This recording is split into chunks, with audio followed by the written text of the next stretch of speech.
আম্মুর বাসায় আজকে দাওয়াত করেছে। তাই আমি যেহেতু শ্বশুরবাড়িতে সকাল সকাল উঠে তাড়াহুড়ো করে রান্না করে ফেললাম। রান্না করে তারপর আমি ব্যাগটা খুব সুন্দর করে গুছিয়ে নিলাম। কারণ অনেক সময় দেখা যায় আমি ব্যাগ গোছানোর সময় প্রায় সময় আমি চার্জার বা হেডফোন কিছু না কিছু বাসায় রেখেই যাই। তখন যাওয়ার পর আমার অনেক আফসোস বোধ হয়। তাই আমি এখন থেকে সবসময় আমার ব্যাগটা আগে থেকেই গুছিয়ে রাখি।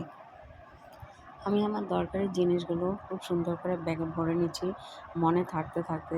তারপর টুকটাক কসমেটিক্স, স্ট্রেটনার এগুলো যা যা লাগবে আমি নিয়ে নিচ্ছি। কারণ দেখা যায় বাবার বাড়ি থেকে আমার সব জায়গায় ঘুরতে যাওয়া হয়।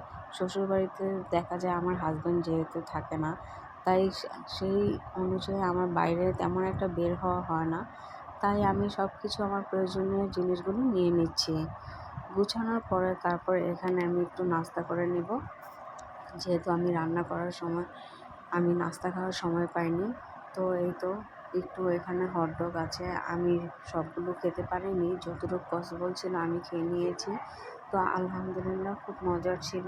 সব মিলিয়ে আমার সবগুলো কাজ খুব সুন্দরভাবে কাজ সম্পন্ন হয়ে গিয়েছে। আমার ব্লগ যদি ভালো লাগে অবশ্যই লাইক করে সাবস্ক্রাইব করে পাশে থাকবেন বেল আইকন টিপ দিয়ে।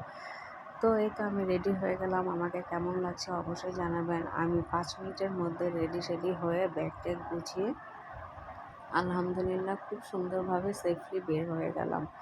তো আল্লাহ হাফেজ।